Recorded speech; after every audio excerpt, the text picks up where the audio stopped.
السلام علیکم ورحمۃ اللہ تعالی وبرکاتہ۔ وعلیکم السلام ورحمۃ اللہ وبرکاتہ۔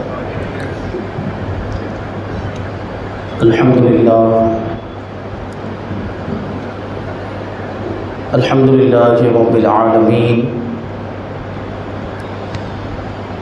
والعاقبۃ للمتقین والصلاة والسلام علی سید الانبیاء والمرسلین وعلی آلہ واصحابہ اجمعین، اما بعد فاعوذ باللہ من الشیطان الرجیم، بسم اللہ الرحمن الرحیم۔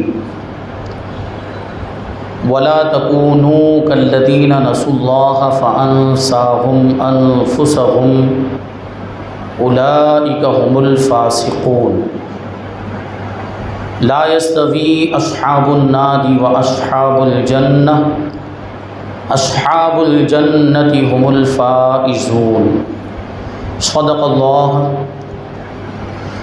اللہ مولانا العظیم، وصدق رسوله النبی الامین المتین الکریم، ونحن على ذلك لمن الشاہدین والشاکرین والذاکرین والحامدین، والحمد للہ رب العالمین۔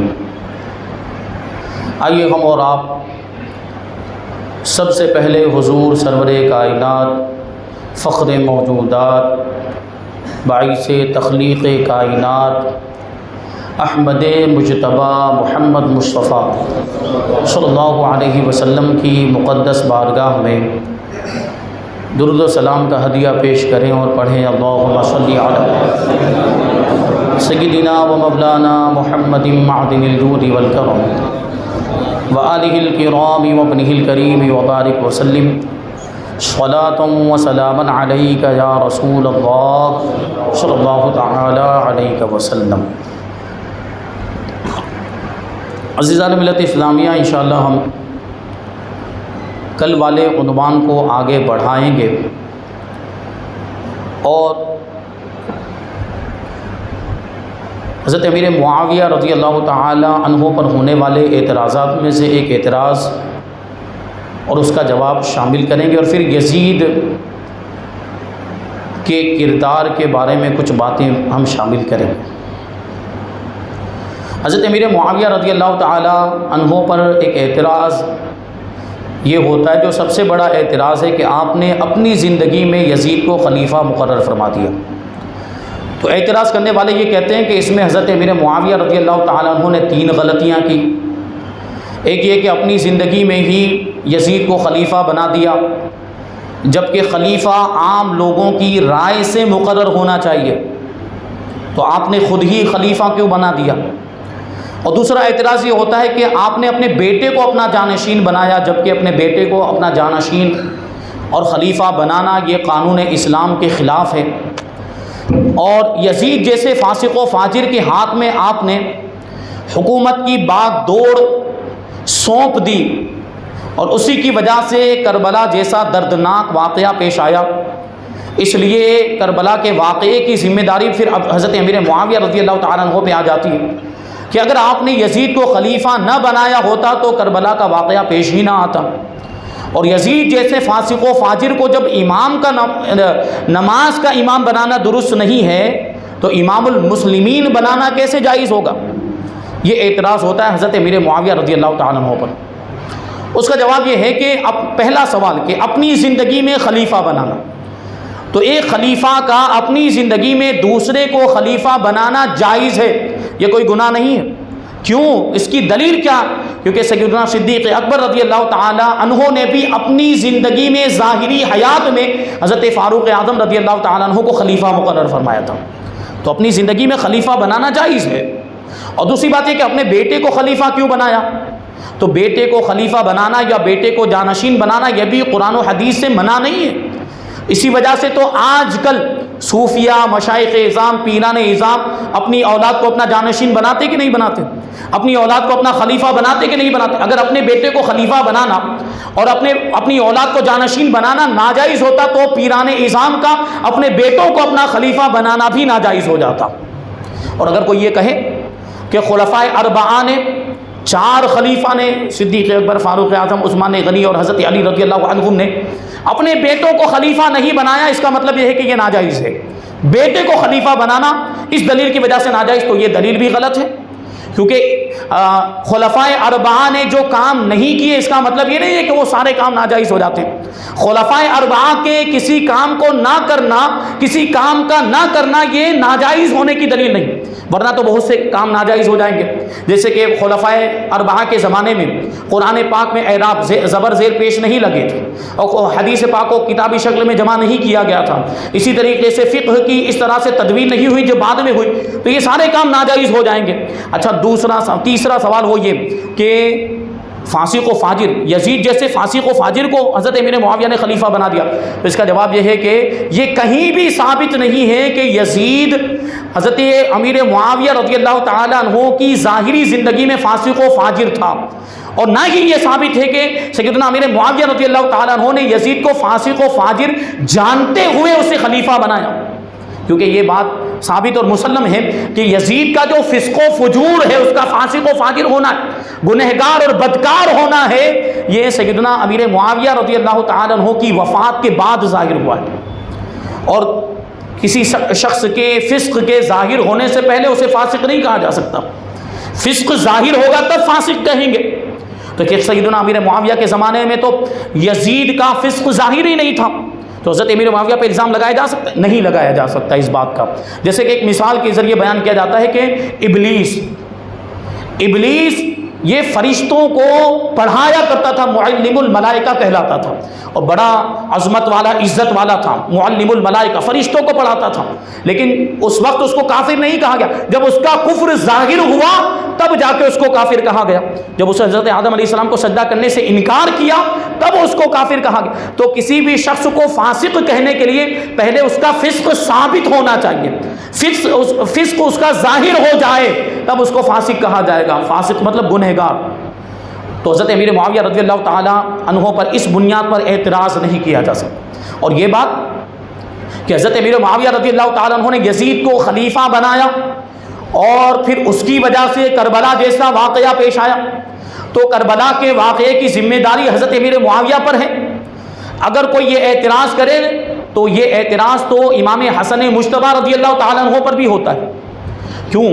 کیونکہ حضرت امام حسن مجتبی رضی اللہ تعالیٰ عنہ کے دست مبارک پر 40,000 لوگوں نے اپنی جانیں قربان کرنے کی بیعت کی تھی۔ اگر حضرت امام حسن مجتبی چاہتے تو اسی وقت حضرت امیر معاویہ سے جنگ کر لیتے اور ان کا معاملہ وہیں پر ختم ہو جاتا، تو یزید کو سارے ممالک اسلامیہ کے خلیفہ بنانے کی نوبت ہی پیش نہ آتی۔ حضرت امیر معاویہ کے ساتھ ان کو جنگ کرنا چاہیے تھا، لیکن امام حسن مجتبی نے جنگ نہیں کی، بلکہ حضرت امیر معاویہ کو خلافت سپرد فرما دی اور ان کو خلیفہ بنا دیا۔ اس کے بعد حضرت امیر معاویہ رضی اللہ تعالیٰ عنہ نے یزید کو خلیفہ بنایا، تو اگر کربلا کے واقعے کی ذمہ داری کسی پر آتی ہے تو امام حسن مجتبی پر آتی ہے کہ آپ نے خلافت حضرت امیر معاویہ کو سونپی کیوں۔ تو اس طرح تو اعتراض حضرت امام حسن مجتبی پر بھی ہوگا، بلکہ آگے چلے تو اعتراض کہاں تک پہنچتا ہے وہ بھی دیکھیں۔ حضور پاک صلی اللہ علیہ وسلم کے چچا جان حضرت عباس رضی اللہ تعالی عنہ کی زوجہ محترمہ حضرت بی بی ام الفضل رضی اللہ تعالی عنہا کے یہاں پہ بچہ پیدا ہوا، وہ لے کر حضور پاک صلی اللہ علیہ وسلم کی بارگاہ میں پہنچی، تو اللہ کے رسول صلی اللہ علیہ وسلم نے اس بچے کا نام عبداللہ رکھا اور ارشاد فرمایا اذهبی بابی الخلفاء، کہ خلیفاؤں کے باپ کو لے جاؤ، یعنی حضرت عبداللہ ابن عباس رضی اللہ تعالی عنہ کو حضور پاک صلی اللہ علیہ وسلم نے کیا فرمایا کہ یہ خلیفاؤں کا باپ ہے، یعنی اس کی اولاد میں خلیفہ پیدا ہوں گے، عباسی خلفاء۔ یہ بنو امیہ کا دور گزرا ہے، اس کے بعد عباسی خلفاء کا دور آیا۔ آپ تاریخ اسلام پڑھے تو آپ کو پتا چلے گا یہ بہت لمبی تاریخ ہے۔ حضرت امیر معاویہ رضی اللہ تعالی عنہ سے یہ بنو امیہ اموی خلفاء کا دور شروع ہوتا ہے، پھر ایک وقت ایسا آیا کہ یہ اموی خلفاء کا دور ختم ہو جاتا ہے اور عباسی خلفاء کا دور شروع ہوتا ہے۔ تو یہ عباسی خلفاء یہ حضرت عباس کی اولاد میں سے ہیں۔ حضور پاک صلی اللہ علیہ وسلم نے حضرت عبداللہ ابن عباس کی پیدائش کے وقت ہی ارشاد فرما دیا تھا کہ عبداللہ کی اولاد میں خلیفہ ہوں گے، یہ تو خلیفہ کا باپ ہے، اور پھر یہ بھی ارشاد فرمایا کہ ھذا ابو الخلفاء حتی یکون منہم الصفاح حتی یکون منہم المہدی، یہاں تک کہ اس کی اولاد میں صفاح بھی ہوگا اور اس کی اولاد میں مہدی بھی ہوگا۔ تو دیکھیں یہ غیب دان نبی کا ارشاد ہے، نبی پاک صلی اللہ علیہ وسلم آنے والے زمانے کے واقعات کی خبر دیتے ہیں، اور حضرت عبداللہ ابن عباس کی نسل میں کئی پشتوں کے بعد جو لوگ ہونے والے تھے ان کے بارے میں پہلے ہی سے حضور نے بتا دیا تھا کہ یہ خلیفہ ہوں گے، اور ان کے نام بھی بتا دیے تھے۔ تو حضور پاک صلی اللہ علیہ وسلم کو یہ بھی تو معلوم ہوگا، حضور پاک صلی اللہ علیہ وسلم یقیناً یہ بھی جانتے تھے کہ حضرت امیر معاویہ کی پشت سے یزید پیدا ہوگا۔ تو حضور پاک صلی اللہ علیہ وسلم نے حضرت امیر معاویہ کو پہلے ہی سے یہ وصیت کیوں نہیں فرما دی کہ یزید کو خلیفہ نہ بنانا، کہ یزید بڑا ظالم و جابر ہوگا؟ لیکن حضور پاک صلی اللہ علیہ وسلم نے ایسا کیا نہیں کیا۔ سب کچھ جاننے کے باوجود رسول پاک صلی اللہ علیہ وسلم نے حضرت امیر معاویہ کو یزید کو خلیفہ بنانے سے منع نہیں فرمایا۔ تو اگر کوئی اعتراض کرے تو معاذ اللہ یہ اعتراض تو رسول پاک صلی اللہ علیہ وسلم پر بھی ہوتا ہے کہ حضرت امیر معاویہ کو پہلے سے آپ نے سمجھایا کیوں نہیں؟ تو یہ اعتراض دیکھیں، پھر آگے چلے تو یہ اعتراض کہاں تک پہنچتا ہے؟ کوئی بدبخت یہ بھی تو کہہ سکتا ہے کہ اللہ تبارک و تعالیٰ نے یزید کو پیدا ہی کیوں کیا؟ اگر یزید کو اللہ تبارک و تعالیٰ نے پیدا ہی نہ کیا ہوتا تو کربلا کا واقعہ ہوتا ہی نہیں، اور اگر پیدا کر ہی دیا تو اس کو حضرت امیر معاویہ رضی اللہ تعالیٰ عنہ کے زمانے میں ہی موت دے دی ہوتی تاکہ یہ کربلا کا واقعہ نہ ہو پاتا۔ اللہ تبارک و تعالیٰ نے ایسا نہیں کیا، تو اس میں کسی کا جرم نہیں، معاذ اللہ اس میں تو پروردگار پر ذمہ داری آ رہی ہے۔ کیا کوئی اللہ تبارک و تعالیٰ پر الزام لگا سکتا ہے؟ تو اعتراض کرنے والے غور کریں کہ ان کا اعتراض کہاں تک پہنچ رہا ہے۔ معاذ اللہ ان کے اعتراض کی زد میں اللہ تبارک و تعالیٰ کی ذات بھی آ رہی ہے اور رسول پاک صلی اللہ علیہ وسلم کی ذات بھی آ رہی ہے۔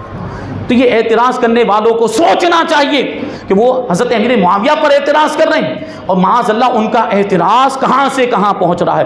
الحمدللہ ہم سنی مسلمان ہیں، اور سنی مسلمانوں کو تو یہی سکھایا گیا ہے کہ صحابہ کرام کے معاملات میں بحث سے بچنا چاہیے اور ان کے معاملات کو اللہ کے سپرد کر دینا چاہیے، تمام صحابہ کرام سے محبت کرنی چاہیے، اور اس بحث میں پڑھ کر اپنے ایمان کو ضائع کرنے کی کوشش نہیں کرنی چاہیے۔ یہ صحابہ کرام کی شان میں گستاخی، اس میں ایمان کے جانے کا بھی اندیشہ ہے۔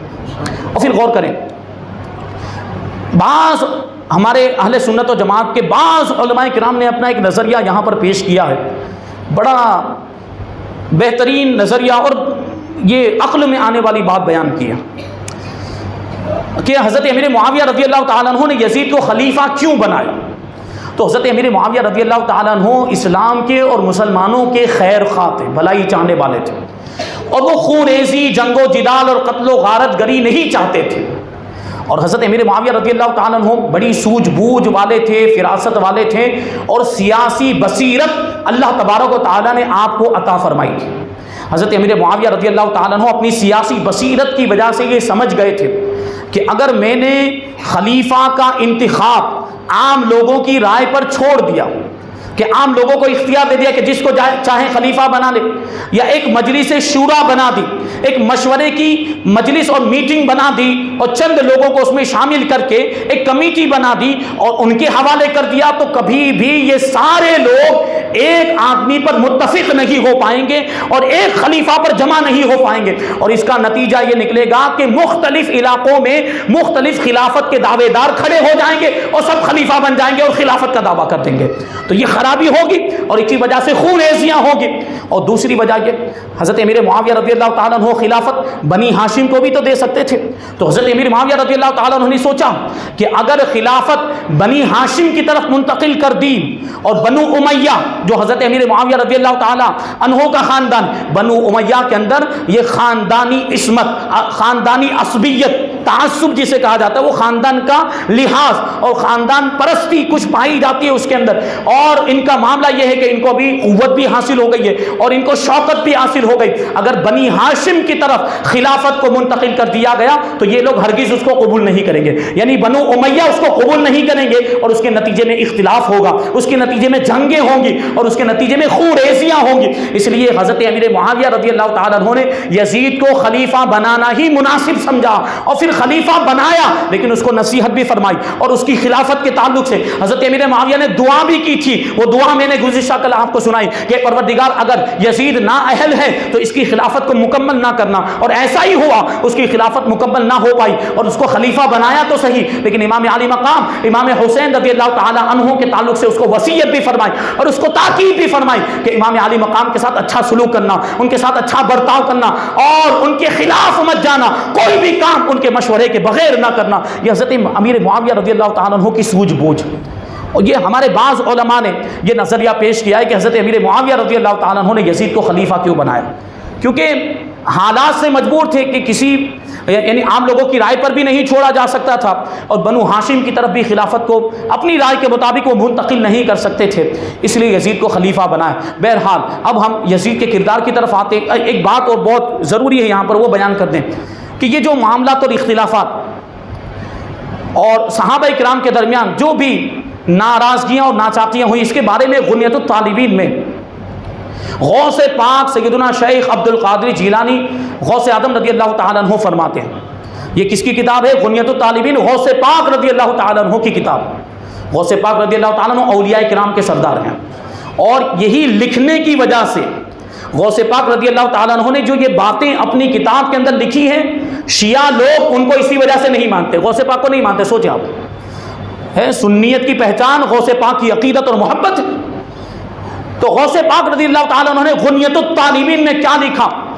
فرماتے ہیں کہ حضرت امیر معاویہ رضی اللہ تعالیٰ عنہ حضرت علی نے اور حضرت امیر معاویہ، حضرت ام المؤمنین عائشہ صدیقہ رضی اللہ تعالیٰ عنہ، حضرت طلحہ اور حضرت زبیر رضی اللہ تعالیٰ عنہما سے جو جنگ کی ہے، اس کے بارے میں امام احمد ابن حنبل رضی اللہ تعالیٰ عنہ نے یہ تشریح فرمائی کہ اس میں اور صحابہ کرام کی تمام جنگوں میں بحث کرنے سے باز رہنا چاہیے کہ اس میں حضرت علی رضی اللہ تعالیٰ عنہ برحق تھے، اور جو ان کے خلاف کھڑے ہوئے اور جو ان کی اطاعت سے نکل گئے اور ان کے خلاف ان کے مقابلے میں جنگ کرنے کے لیے تیار ہو گئے، وہ بغاوت کے مرتکب ہو گئے، اور اس وجہ سے ان کے ساتھ حضرت علی کے لیے جنگ کرنا یہ جائز تھا. لیکن جن صحابہ کرام نے حضرت علی رضی اللہ تعالیٰ عنہ سے جنگ کی، بی بی ام عائشہ رضی اللہ تعالیٰ عنہ، حضرت امیر معاویہ، حضرت طلحہ اور حضرت زبیر رضی اللہ تعالیٰ عنہما، ان لوگوں نے حضرت علی رضی اللہ تعالیٰ عنہ سے جو جنگ کی ہے وہ اجتہاد کی بنیاد پر، کیونکہ ان کا مطالبہ تھا کہ حضرت عثمان غنی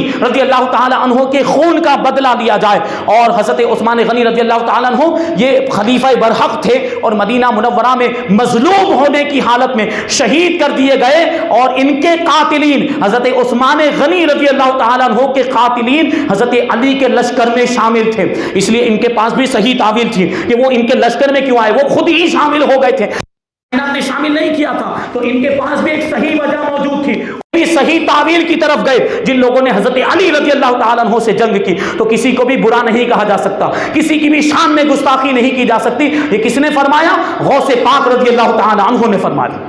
اور پھر اسی غنیۃ الطالبین کے اندر مزید غوث پاک رضی اللہ تعالیٰ عنہ ارشاد فرماتے ہیں کہ اہل سنت کا اس بات پر اتفاق ہے، تقریباً سارے اہل سنت اس بات پر متفق ہیں کہ صحابہ کرام کے درمیان جو بھی جنگیں ہوئیں اس میں بحث کرنے سے پرہیز کرنا چاہیے، ان کی برائی کرنے سے بچنا چاہیے، اور ان کی خوبیاں اور ان کے فضائل ظاہر کرنے چاہیے، اور ان کا معاملہ اللہ تبارک و تعالیٰ کے سپرد کر دینا چاہیے. یہ اسی طرح کا معاملہ حضرت امیر معاویہ، حضرت علی رضی اللہ تعالیٰ عنہ کے درمیان پیش آیا. ام المؤمنین حضرت عائشہ صدیقہ، حضرت طلحہ اور حضرت زبیر رضی اللہ تعالیٰ عنہما کے درمیان پیش آیا. یہ کون ارشاد فرماتے ہیں؟ یہ غوث پاک رضی اللہ تعالیٰ عنہ ارشاد فرماتے ہیں کہ اس اختلاف میں نہیں پڑنا چاہیے. اب ہم کس کی سنیں گے؟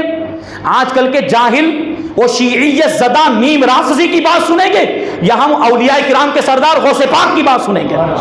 یہ آج کل میں معذرت کے ساتھ کہنا چاہوں گا، میں سادات کرام کی گستاخی نہیں کر رہا ہوں، لیکن وہ سادات کرام جو علماء سے دور ہیں وہ ان کے پھندے میں آ گئے، وہ ان کے جال میں پھنس گئے. وہ گرین لباس پہن کر گھوم رہے ہیں، ابھی آپ دیکھیں گے، آپ گرین لباس پہن کر گھوم رہے ہیں. یہ شیعہ لوگوں سے متاثر ہونے کی وجہ سے یہ آدھے رافضی ہو چکے ہیں، یہ آدھے شیعہ ہو چکے. خبردار، ہرگز ان کی بات نہ سننا. ہم غوث پاک کی بات سنیں گے، ہم غوث پاک رضی اللہ تعالیٰ عنہ سے محبت کرنے والے، ہم ان کے چاہنے والے، ان کے ماننے والے ہیں. تو غوث پاک تو یہ فرما رہے ہیں کہ اس اختلاف میں پڑھنے کی ضرورت نہیں ہے. غوث پاک تو غنیۃ الطالبین کے اندر یہ کہہ رہے ہیں کہ تمام صحابہ کرام سے محبت کی جائے، ان کے فضائل بیان کیے جائیں، ان کی خوبیاں بیان کی جائیں. یہ غوث پاک فرما رہے ہیں، تو بتاؤ اب کس کی بات پر عمل کریں؟ یہ آج کل کے لونڈوں کی بات پر عمل کریں گے یا اولیاء کرام کے سردار غوث پاک کی بات پر عمل کریں گے؟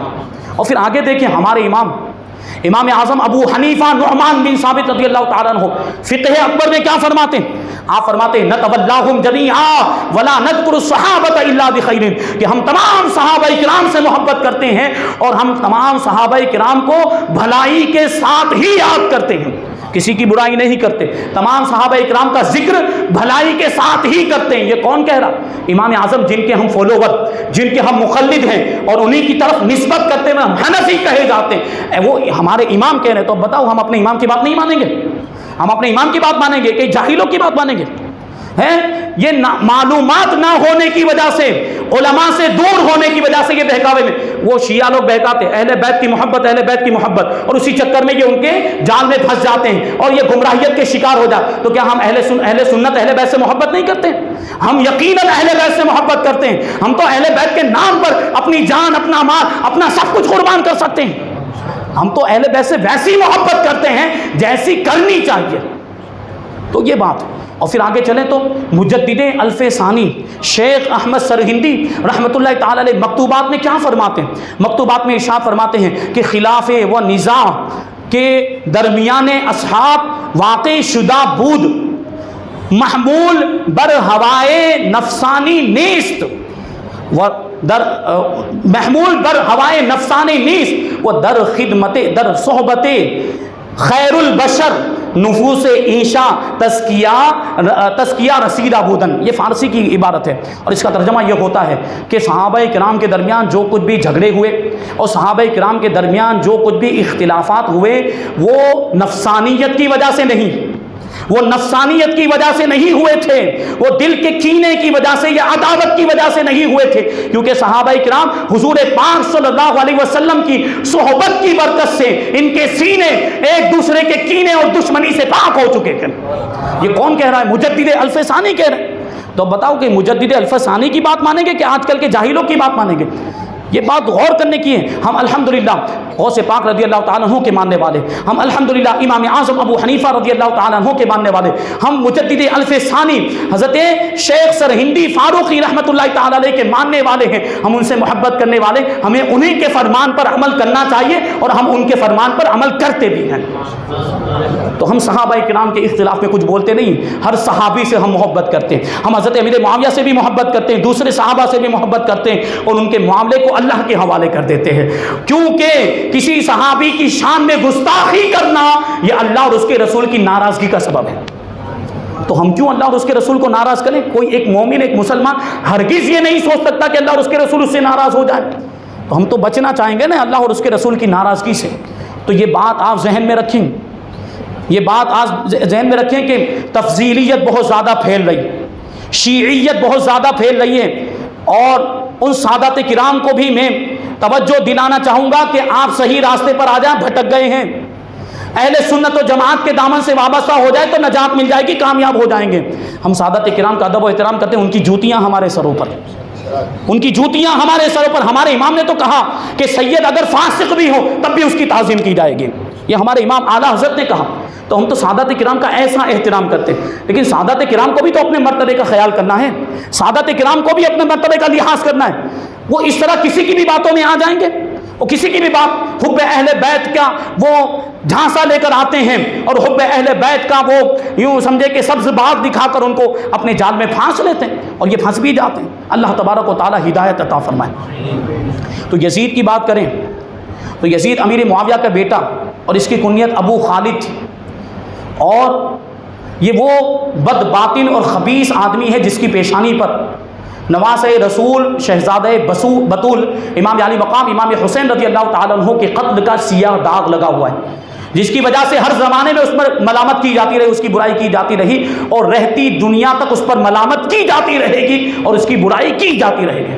یہ بد باطن شخص اور ننگے خاندان، یعنی یہ اپنے خاندان کے لیے بھی شرم کا باعث تھا، پورے بنو امیہ خاندان کے لیے یہ شرم و عار کا باعث تھا۔ یہ 25 ہجری میں پیدا ہوا اور اس کی ماں کا نام میسون بنت نجدل کلبی ہے، اور یزید جو ہے وہ اتنا بدنما، بدصورت، موٹا اور بھدا نظر آنے والا بڑا ہی فاسق و فاجر، شرابی اور بدکار، ظالم، بد اخلاق، بدتمیز اور بے حیا قسم کا آدمی تھا، اور اس کی بے حیائیاں اور اس کی بدکاریاں انتہا کو پہنچ چکی تھی۔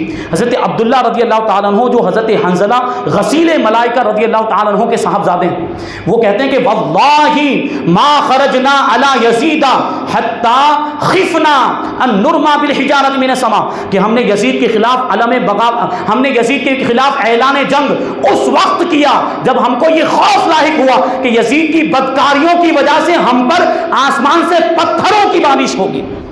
ایسی بدکاریاں اور اس کی بے حیائیاں اور گناہوں کے کام اس کے زمانے میں اتنے عروج پر تھے، اور بے حیائی یہاں تک پہنچی تھی کہ لوگ اپنی ماؤں سے، اپنی بہنوں سے اور بیٹیوں سے نکاح کرنے لگ گئے تھے۔ سوچے آپ کہ کیسا بدبخت انسان تھا۔ اور اس کے علاوہ بھی منہیات شرعیہ یہ رائج ہو گئے تھے، یعنی ناجائز کاموں کو جائز سمجھنے لگ گئے تھے لوگ، اور حرام کاموں کا رواج ہو گیا۔ عام طور پر شراب پی جانے لگ گئی تھی، اور لوگ نماز چھوڑنے لگ گئے تھے، لوگ نماز چھوڑنے لگ گئے تھے یزید کے زمانے میں۔ اور یہ وہی یزید ہے بدبخت، بدباطن، فاسق و فاجر، جس نے حرمین طیبین کی بے حرمتی کی، معاذ اللہ۔ حرمین طیبین پر حملہ کیا، وہاں کے مسلمانوں کا قتل عام کیا، اور مدینہ طیبہ، روضہ رسول، مسجد نبوی کی بے ادبی کی کہ مسجد نبوی کے اندر اس نے گھوڑے باندھے، اور ان گھوڑوں نے منبر رسول پر لید کی ہے، منبر رسول پر گندگی کی، اور خانہ کعبہ پر بدبخت نے پتھر برسائے، خانہ کعبہ کے غلاف کو پھاڑا، خانہ کعبہ کے غلاف کو جلا دیا، اور معاذ اللہ مکہ مکرمہ کی پاک باس، پاک دامن پارسا خواتین کو 3 دن اور 3 رات کے لیے اپنے لشکر والوں کے لیے حلال کر دیا، معاذ اللہ۔ یہ ایسا یزید بدبخت ہے، اور اس نے ایسی داستان ظلم و ستم کی تاریخ اوراق میں رقم کی ہے، اس نے ہزاروں صحابہ اور تابعین کو شہید کروایا ہے۔ یہ ایسا یزید بدبخت ہے۔ اس کے بارے میں اعلیٰ حضرت رضی اللہ تعالیٰ عنہ فرماتے ہیں کہ یزید کا کفر متواتر نہیں، لیکن اس کا فسق و فجور متواتر ہے۔ اسی وجہ سے ہمارے امام اعظم ابو حنیفہ رضی اللہ تعالیٰ عنہ نے اس کو کہا کہ فاسق و فاجر تو یقیناً ہے، لیکن اس کے کفر میں سکوت اختیار فرمایا، خاموشی اختیار فرمائی، کہ نہ اس کو کافر کہیں گے نہ مومن کہیں گے۔ لیکن حضرت امام احمد ابن حنبل رضی اللہ تعالیٰ عنہ نے اس کو کافر کہا، کیونکہ آپ کے پاس ثبوت پہنچ چکا تھا، آپ کے پاس دلائل پہنچے تھے، اس لیے آپ نے یزید کو کافر کہا۔ کہ یزید کیسا بدبخت۔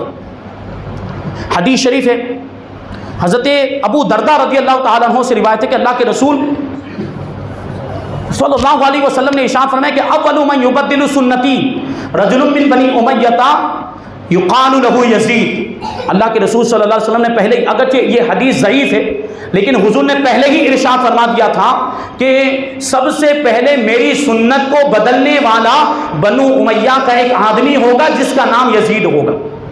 یہ حضور نے پہلے ہی فرما دیا تھا، سنت کو بدلنے والا یعنی سنت کے خلاف کام کرنے والا۔ تو یہ یزید سے بڑا سنت کے خلاف کام کرنے والا اور کون ہو سکتا ہے؟ سب سے پہلا آدمی یہ۔ اور حضرت ابو عبیدہ رضی اللہ تعالیٰ عنہ سے روایت ہے کہ اللہ کے رسول صلی اللہ علیہ وسلم نے ارشاد فرمایا کہ میری امت عدل و انصاف پر قائم رہے گی، یہاں تک کہ سب سے پہلے رخنہ اندازی کرنے والا یعنی سب سے پہلا فتنہ پھیلانے والا بنو امیہ کا ایک آدمی ہوگا جس کا نام یزید ہوگا۔ یہ حضور نے پہلے ہی ارشاد فرما دیا تھا۔ یہ بھی اگرچہ سند کے اعتبار سے حدیث ضعیف ہے لیکن موضوع نہیں ہے، تو اس پر اعتبار کیا جا سکتا ہے کہ یزید اتنا بدبخت۔ اور حضرت علامہ ابن جوزی رحمۃ اللہ تعالی، محدث ابن جوزی رحمۃ اللہ تعالی علیہ کے سامنے کسی شخص نے یہ بات کہی کہ یزید کو حضرت امام علی مقام امام حسین کی شہادت کا ذمہ دار کہنا کیسے صحیح ہو سکتا ہے، جبکہ یزید تو ملک شام میں موجود تھا اور حضرت امام علی مقام کو کربلا میں شہید کیا گیا۔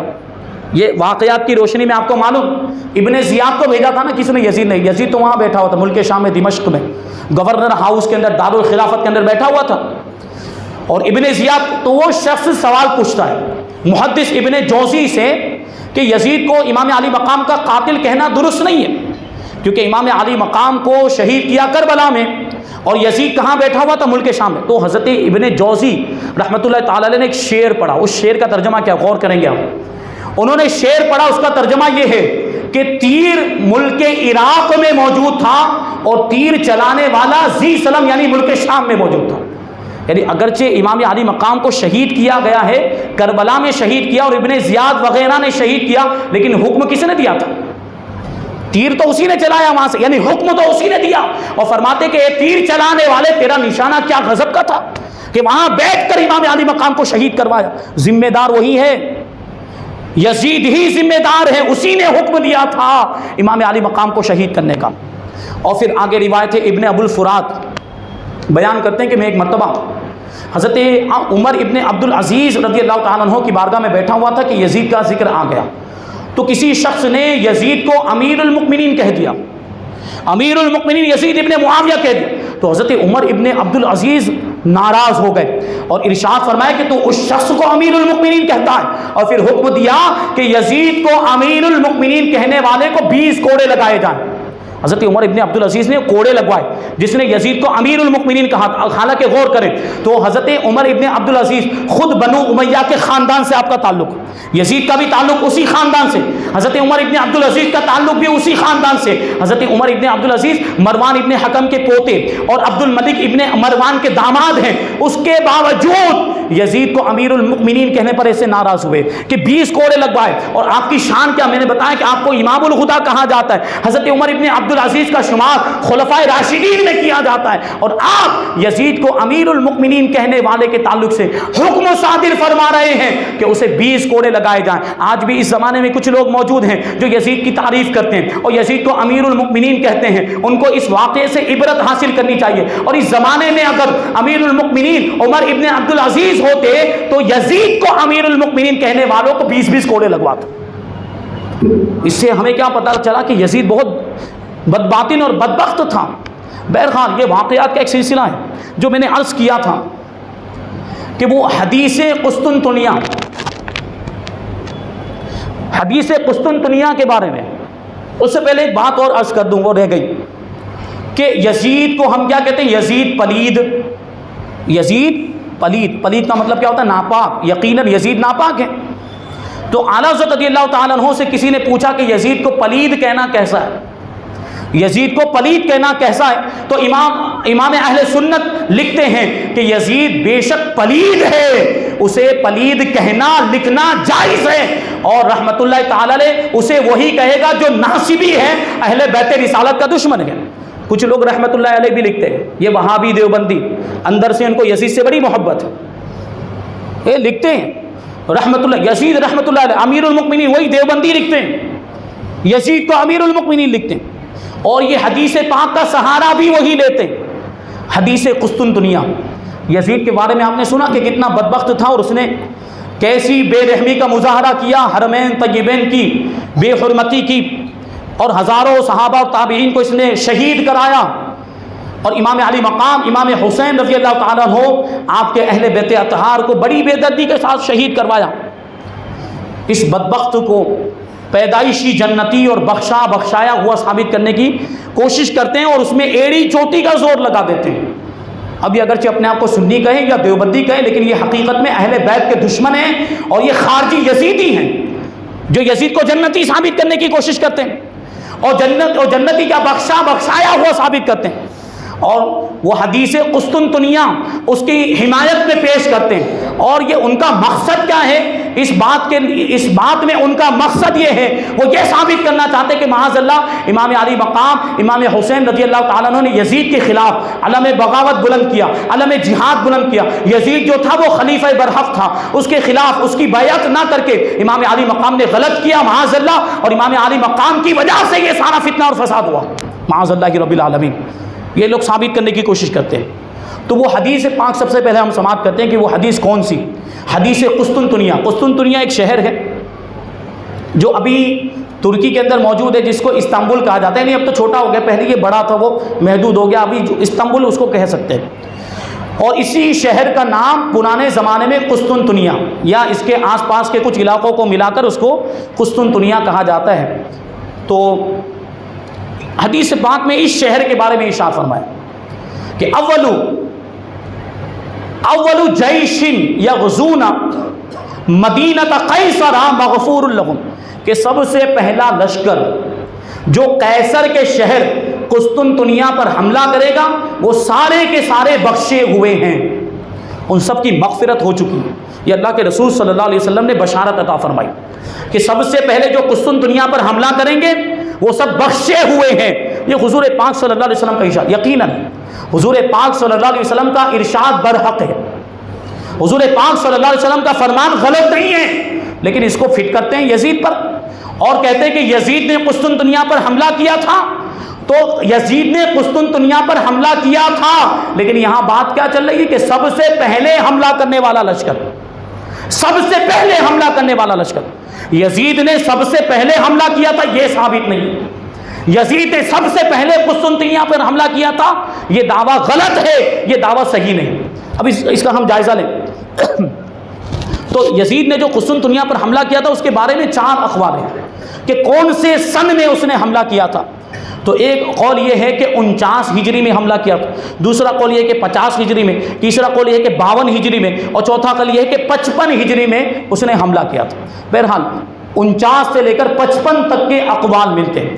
تو اس کا تو نتیجہ یہی نکلا کہ یزید نے جو قسطنطنیہ پر حملہ کیا ہے اور اس لشکر میں یہ شامل ہوا ہے، یہ واقعہ ہجری 49 سے لے کر 55 کے درمیان کا ہے۔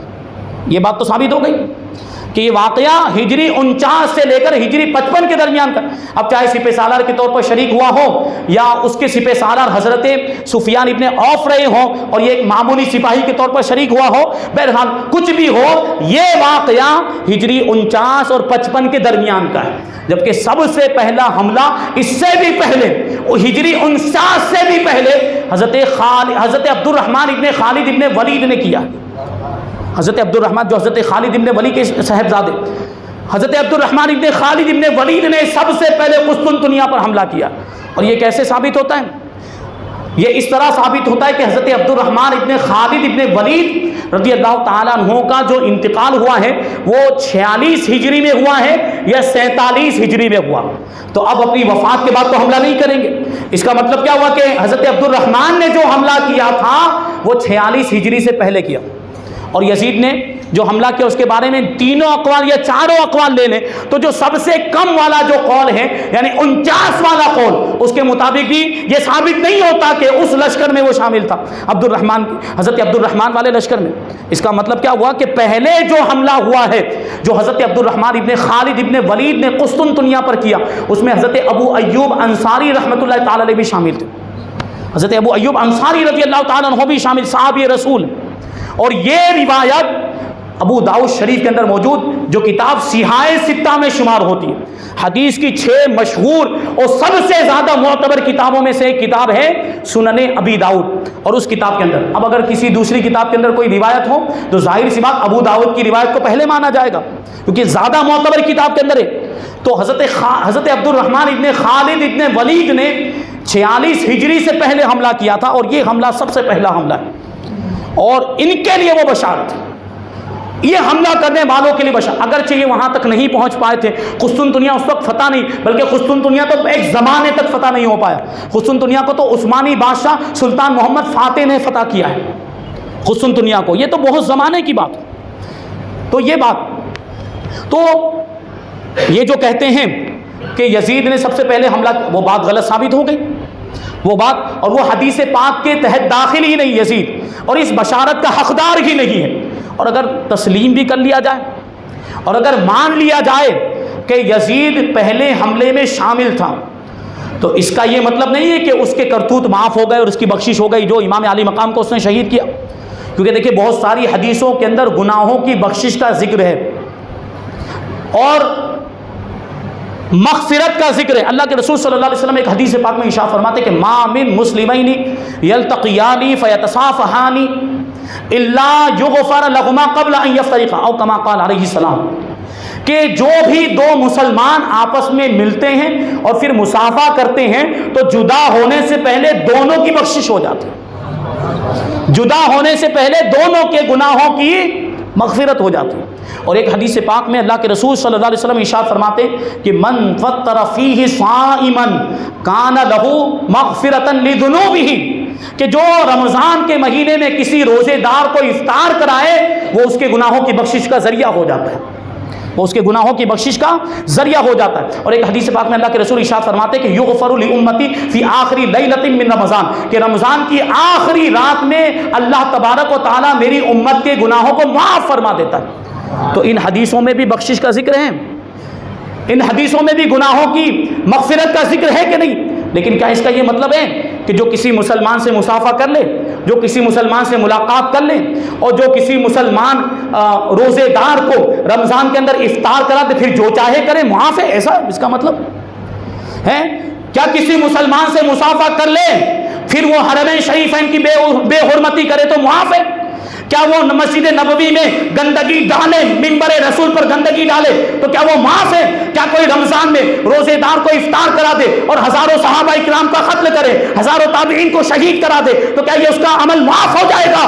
اور کوئی کسی مسلمان سے مصافحہ کرے اور یہ کہے کہ میں نے تو مصافحہ کر لیا، میرے گناہ معاف ہو گئے، اب گناہ کرنا میرے لیے کوئی مضر نہیں، تو کیا اس کی بات مانی جائے گی؟ تو اگر یہ مان بھی لیا جائے، اگر یہ تسلیم بھی کر لیا جائے کہ قسطنطنیہ کے حملے میں یزید شریک تھا، پہلے حملے میں شریک تھا، لیکن اس کے باوجود اس کا یہ قصور اتنا بڑا قصور ہے جو قابل معافی نہیں ہے، اور یہ نہیں کہا جا سکتا کہ وہ اس لشکر میں شریک ہونے کی وجہ سے اس کی بخشش ہو چکی اور اس کا اتنا عظیم گناہ معاف ہو چکا ہے، اس سے اس کا جنتی ہونا ثابت نہیں ہوتا یزید بدبخت کا۔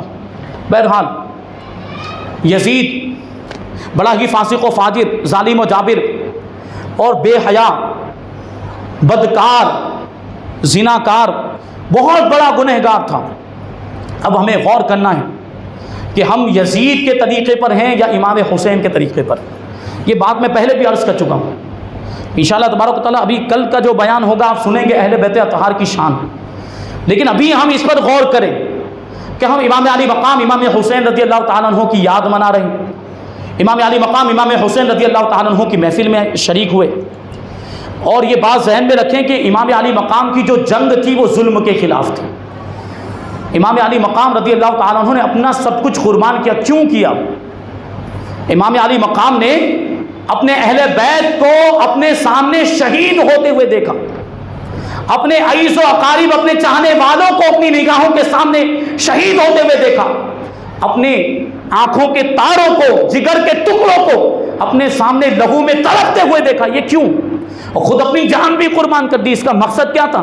نبی پاک صلی اللہ علیہ وسلم کے دین کو بچانا۔ اس کا مقصد کیا تھا؟ اسلام کو بچانا۔ یہی تو مقصد تھا کہ اگر امام علی مقام رضی اللہ تعالیٰ یزید کے ہاتھ پر بیعت کر لیتے تو یزید کتنی عزت کرتا آپ کی، اور مال و دولت کا ڈھیر آپ کے قدموں میں لگا دیتا۔ یزید کے پاس مال و دولت کی کمی نہیں تھی تو دنیا کی دولت تو مل جاتی، لیکن امام علی مقام کی غیرت نے یہ گوارا نہیں کیا کہ یزید جیسے ظالم و جابر کے ہاتھ میں ہاتھ دے دے، کیونکہ وہ شعر میں بار بار پڑھتا ہوں کہ مرد حق باطل سے ہرگز خوف کھا سکتا نہیں، سر کٹا سکتا ہے لیکن سر جھکا سکتا نہیں۔ تو امام علی مقام نے ہمیں یہی سبق دیا کہ ظالم کے آگے سر نہیں جھکانا ہے۔ اور یہ بھی بات یاد رکھیں کہ قیامت تک جتنی بھی جنگیں ظلم کے خلاف ہوں گی وہ سب حسینی جنگ، وہ سب حسینی جنگیں ہوں گے۔ تو ہم بھی ظلم کے خلاف کھڑے ہو جائیں اور سب سے پہلے غور کریں تو ہم ہی سب سے بڑے ظالم ہیں، ہم ہی سب سے بڑے ظالم۔ گناہوں کو ظلم فرمایا گیا قرآن پاک میں اور حدیث میں، گناہوں کو بھی ظلم فرمایا گیا۔ ہم گناہ کر رہے ہیں مطلب اپنی جانوں پر ظلم کر رہے ہیں، تو ہم اس ظلم کا بھی تو مقابلہ کریں۔ یہ بھی تو حسینی جنگ ہے، ہر ظلم کے خلاف جنگ حسینی جنگ ہے۔ تو گناہوں والا جو ظلم ہے اس کے خلاف بھی جنگ کرے، یہ بھی تو حسینی جنگ۔ امام علی مقام نے کربلا کے میدان میں بھی نماز کو نہیں چھوڑا، کربلا کے میدان میں بھی نمازیں قضا نہیں ہوئیں، اور ہم تو کتنی نمازیں چھوڑ دیتے ہیں اور کان پر جوں تک نہیں رینگتی کہ ہم نے کتنا بڑا گناہ کر دیا، اور پھر دعویٰ ہے کہ ہم حسینی ہیں، دعویٰ ہے کہ ہم حسین کے طریقے پر۔ کیا حسین کے طریقے پر؟ اگر امام حسین کے طریقے پر ہوتے تو نمازوں کی پابندی کرتے، نمازوں کی پابندی کرتے، کیونکہ امام حسین نے تو یہی پیغام دیا کہ سر پہ تلوار لٹک رہی ہو لیکن نماز مت چھوڑنا۔ ہمیں تو کچھ بھی نہیں ہوا، چلو مجبوری ہوتی ہے، حالانکہ نماز تو بیماری کی حالت میں بھی معاف نہیں ہے۔ جس طرح آپ پڑھ سکتے ہو، اشارے سے پڑھ سکتے ہو تو اشارے سے پڑھیں، لیٹ کے پڑھ سکتے ہو تو لیٹ کے پڑھیں۔ یہ نماز کسی حالت میں معاف نہیں ہے۔ ایک تو وہ سکرات کا وقت ہوتا ہے، وہ تو پھر آدمی کے ہوش ہی ٹھکانے پر نہیں ہوتے، ہم اس کی بات نہیں کرتے، لیکن جب تک ہوش سلامت، جب تک عقل سلامت، وہاں تک ہمیں نماز پڑھنی۔ نماز عشق ادا ہوتی ہے تلواروں کے سائے میں۔ تو یہ امام علی مقام کی زندگی سے ہمیں سبق حاصل کرنا چاہیے۔ امام علی مقام نے اتنی بڑی قربانی دی دین اسلام کو بچانے کے لیے، اور ہم آج اسی دین اسلام کو نقصان پہنچا رہے ہیں، اور امام علی مقام کی سنت کے خلاف جا رہے ہیں، آپ کے طریقے کے خلاف جا رہے ہیں، تو دین اسلام کی حفاظت کرنا یہ ہماری بھی ذمہ داری، دین کی خدمت کرنا۔ اور یہ یزید کتنا بڑا فاسق و فاجر شرابی، تو یہ گناہوں کے کام، شراب نوشی ہمارے درمیان، جوا ہمارے درمیان، اور بے حیائی کے کام ہمارے درمیان، زنا کاری ہمارے درمیان ہو رہی۔ کون سا ایسا گناہ ہے جو ہمارے درمیان نہیں؟ بلکہ کچھ تو کام ایسے جو یزید نے بھی نہیں کیے ہوں گے وہ ہمارے بھائی کر رہے ہیں، تو ہم تو اس کا مطلب یزید سے بھی آگے بڑھ گئے، یہ ہوا نا اس کا مطلب۔ میں آپ کو یزیدی نہیں کہہ رہا ہوں، یزیدی کہا جائے تو برا لگ جائے، یزیدی نہیں کہہ رہا ہوں، یہ کہہ رہا ہوں کہ آپ یزید والا کام کر رہے ہیں، تو اس پر غور کریں کہ ہم کیسا کام کر رہے ہیں۔ اور ایک مسلمان کے لیے سب سے بری بات یہ ہونی چاہیے کہ اس کے ذریعے سے اس کے دین کو نقصان پہنچے، اور اس کی وجہ سے کوئی اس کے دین اور کوئی اس کے مذہب پر انگلی اٹھائے۔ یہ ایک ایمان والے کے لیے سب سے غلط بات اور بری بات ہوتی ہے۔ آپ کے اعمال کو دیکھ کر اسلام پر انگلیاں اٹھتی کہ نہیں اٹھتی؟ کہ مسلمان تو کتنے برے ہو گئے، یہ مسلمان تو کتنے بے حیا، کتنے غلط کام کرے، تو ان کا دین بھی ایسا ہوگا، ان کا مذہب بھی۔ ہم بزرگوں کی زندگی کو دیکھیں، ہم اولیاء کرام کی زندگی کو دیکھیں کہ ان کے کردار کو دیکھ کر، ان کے اخلاق کو دیکھ کر، ان کے حالات کو دیکھ کر لوگ کلمہ پڑھ کے مسلمان ہو جاتے تھے کہ نبی پاک صلی اللہ علیہ وسلم کے ایک امتی کا یہ حال ہے، ان کے اخلاق و کردار کا یہ حال ہے، تو نبی پاک صلی اللہ علیہ وسلم کی شان کیا ہوگی؟